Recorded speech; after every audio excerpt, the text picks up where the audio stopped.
Okay, students. Now let's go for disorders of the circulatory system. What is mean by disorder?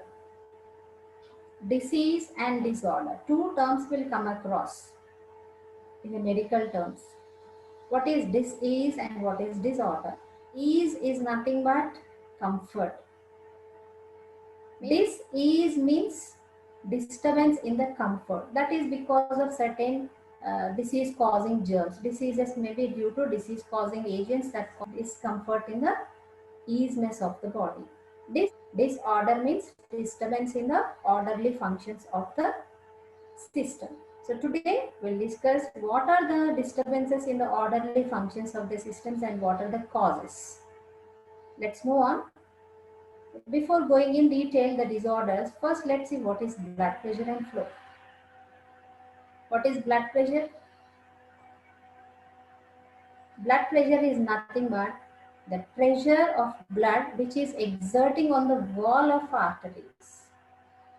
Okay, the pressure which is exerting on the wall of blood vessels, rather to say arteries, the pressure of blood which is exerting on the wall of blood vessels is called blood pressure.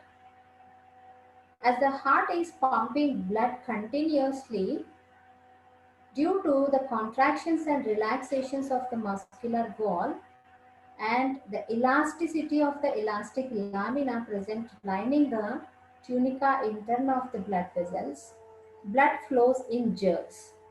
So that is exerting certain pressure on the wall of blood vessels, that is called blood pressure. Generally, this blood pressure is generated by ventricles. Most of the people, they believe that normal blood pressure is 120 by 80 means 120 is systolic pressure and 80 is the diastolic pressure, means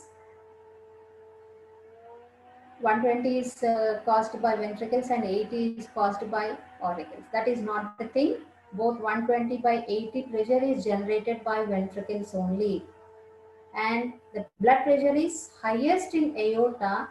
Gradually it is decreasing as it is going towards the capillaries. Mostly blood pressure can be detected with the pressure that is exerted by the blood on the walls of arteries.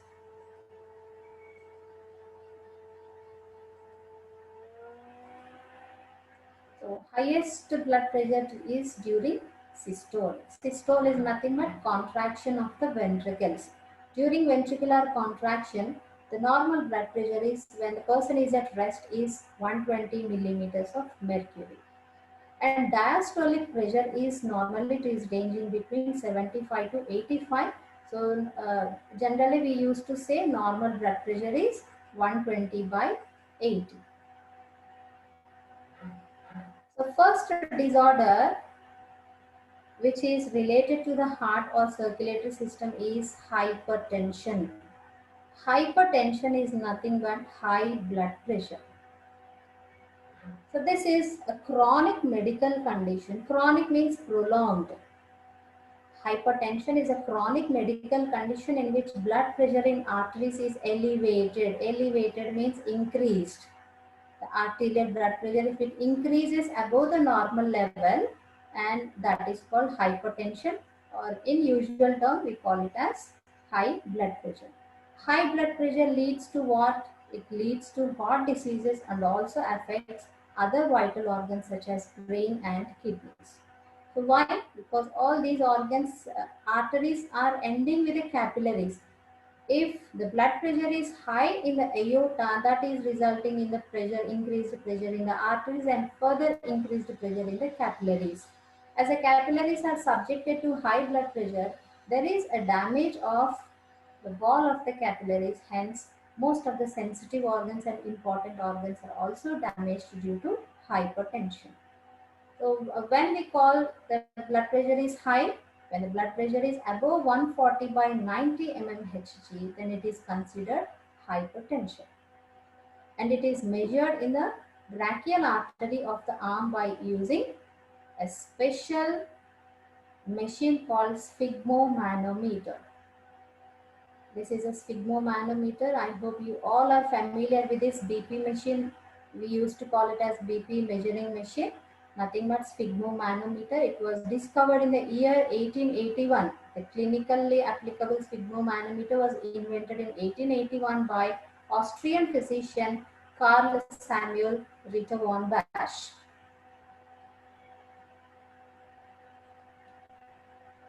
Next disorder is coronary artery disease.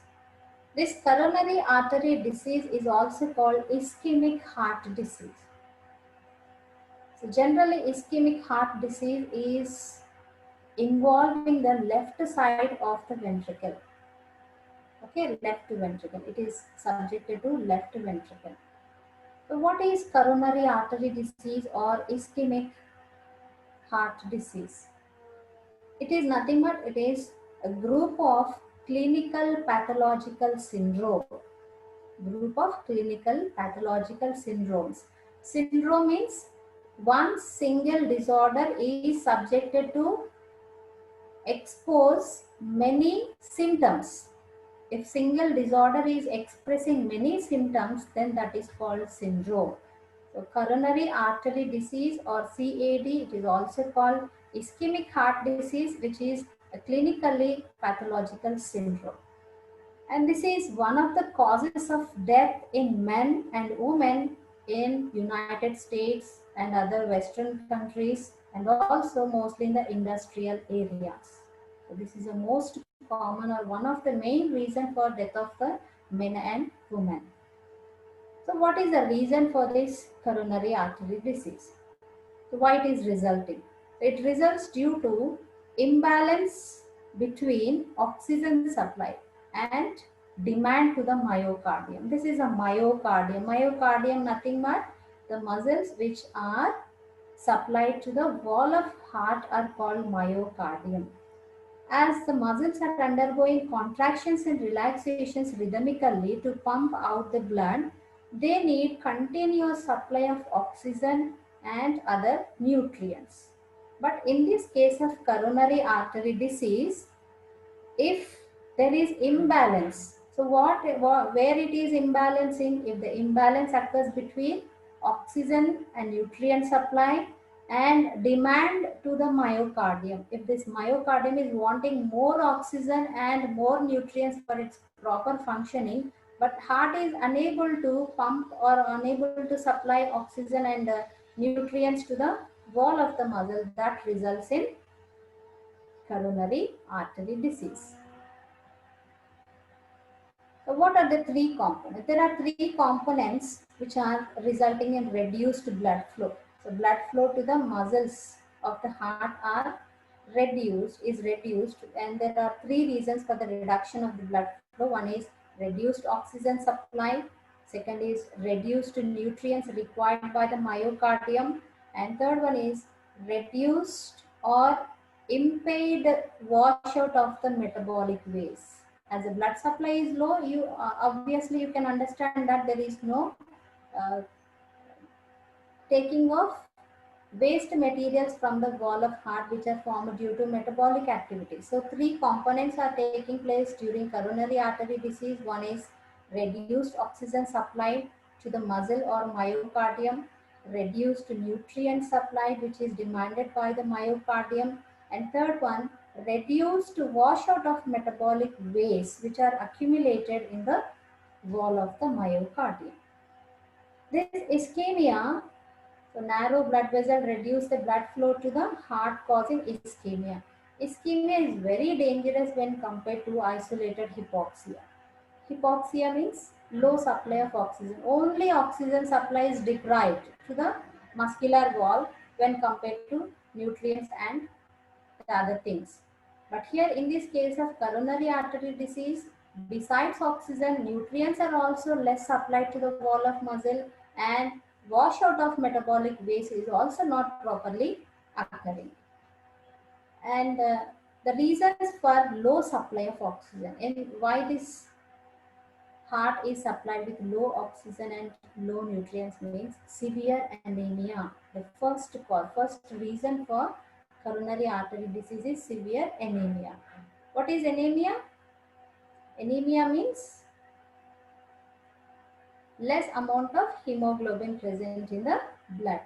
So that low amount of hemoglobin causes depletion in the oxygen carrying capacity. The oxygen carrying capacity of the blood is decreased due to severe anemia, and also severe pulmonary diseases also leads to low supply of oxygen to the wall of heart.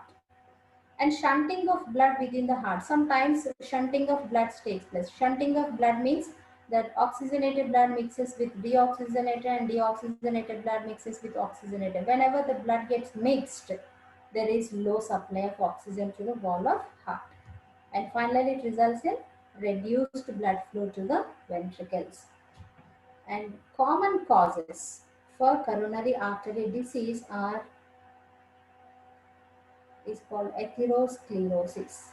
So in this first point, you can find the term atherosclerotic heart disease. CAD is also referred to as atherosclerotic heart disease.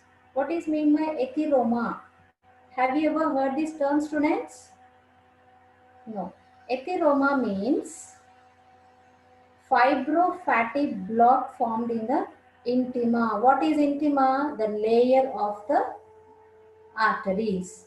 The layer or wall of the arteries is called intima layer. If this within the wall of the intima layer, if fibrous fatty block occurs, this block is not present in the lumen of the artery. Please remember this, in this coronary artery disease, block is not formed in the lumen of the artery, but it is formed within the wall of artery, so that the wall of size of the muscle layer increases, which is narrowing the blood vessel. So this narrowing of blood vessel results in low supply of blood and further results in low supply of oxygen and nutrients to the wall or myocardium of the heart, which is demanding more. Is this clear? So why this atheroma is occurring, why this fibrous elastic or fatty block is forming? It is due to accumulation of calcium, fat, cholesterol and fibrous tissue along the wall of the coronary artery. Please note down, fatty fibroblock is formed due to the accumulation of calcium, fat, cholesterol and fibrous tissue. Finally, myocardial cells may die due to lack of oxygen. So that death of the myocardial cells is called myocardial infarction. And finally, it leads to muscle damage, heart muscle damage. Let's move on to the next disorder of the heart. Before going to the next disorder, let's see CAD is associated with. What are the other causes resulting in CAD? They are smoking, diabetes, and hypertension. Coronary artery disease is associated with smoking, diabetes, and hypertension. Next disorder is angina pectoris. Angina pectoris is a term which is derived from Latin word. It is a Latin origin word. Angier. Angier means to strangle. To strangle. What is the meaning of strangle again? Strangle nothing but squeezing with high force. Pectoris is nothing but the chest. Means in common, angina pectoris is called squeezing of the chest or pain in the chest. In simple, it is called chest pain. Okay. So angina is a condition marked by severe pain in the chest. It is marked by severe pain in the chest, often also spreading to the shoulders, arms and neck owing to an inadequate supply to the heart. So whenever inadequate supply to the heart occurs, when blood vessels are becoming narrowing, which is nothing but an ischemia. And this angina pectoris is a warning signal of deprivation of blood supply to the heart muscles. Before heart attack occurs, this angina pectoris occurs, which is a warning signal. Angina pectoris is commonly called what? Chest pain. The pain is typically severe and crushing. It is characterized by a feeling of pressure and suffocation just being beside the breastbone. Breastbone means just behind the sternum bone. The person is feeling like pressure and suffocation. Angina can accompany or be a precursor of heart attack. This is the precursor of heart attack. And what are the different causes for angina pectoris? The most common cause is a local age or local blockage somewhere in the coronary artery. The local blockage which is occurs somewhere in the coronary artery, the arteries that supply blood to the heart. Coronary arteries are nothing but the arteries that supply blood to the heart. So that blockage will resulting in narrowing of the blood vessel, and finally blood flow is reduced. Flow of blood is reduced to the wall of heart, resulting in pain or squeezing of the muscles. This angina may be especially prevalent during physical exertions. If a person is doing enormous exercises, heart has to pump enormous blood to meet its demand of supplying oxygen to the tissues as they are undergoing strenuous exercise. But the cardiac output is becoming very less during each supply as the person is doing ventricles become emptying, so there is no blood to pump to the tissues, and in turn there is no blood which is pumped sufficiently to the wall of the heart muscles or myocardial layer. That results in pain or inadequate supply to the wall, and finally results in blockage. It may also occur if the coronary arteries are inflamed. Inflamed means swelling, redness, pain. All these comes under inflammation. And infected. If coronary arteries are infected, that results in angina pectoris. And if coronary arteries are injured, that also results in angina pectoris. So angina pectoris is simply the chest pain which is derived from the Latin word anginare, means to strangle, pectoris means chest.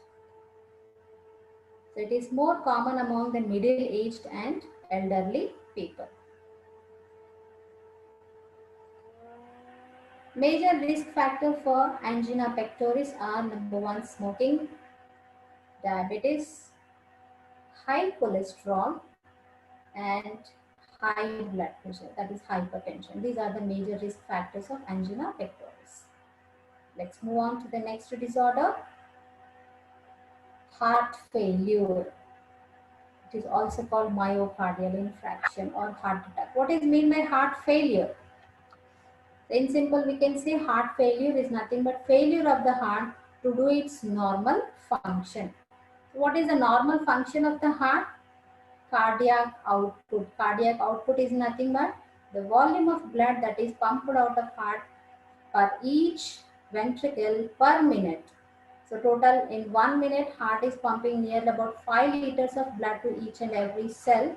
So this cardiac output is a normal functioning of the heart.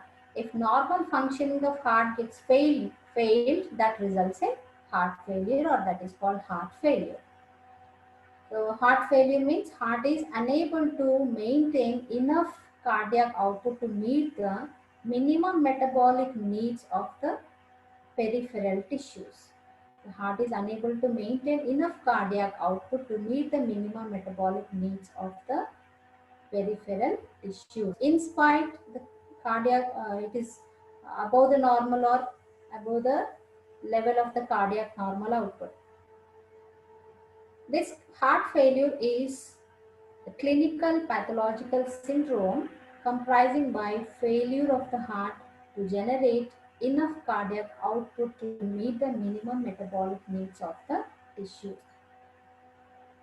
For normal cardiac output, heart rate must be good and stroke volume should also be good, and also the myocardial health. Myocardial health is nothing but health of the muscles of cardiac wall. Heart wall is supplied with a muscles called myocardium. So common causes of this heart failure include myocardial infarction or heart attack, that is localized death of heart tissue, and other forms of heart diseases and hypertension. This heart failure is also called congestive heart failure. Congestive heart failure means when systolic pressure and diastolic pressure decreases or cardiac output decreases, that result in decreased supply of oxygen to the different tissues as well as to the lungs. Even lungs also require oxygen for their proper functioning. If lungs are supplied with low oxygen, then that is called congestion of lungs. Congestion of lungs is a main symptom of heart failure. And this is not the same as cardiac arrest or cardiac attack. This is only the failure of pumping of heart. Cardiac output is not completely up to the mark to reach the minimum needs of the metabolic rate of the peripheral tissues.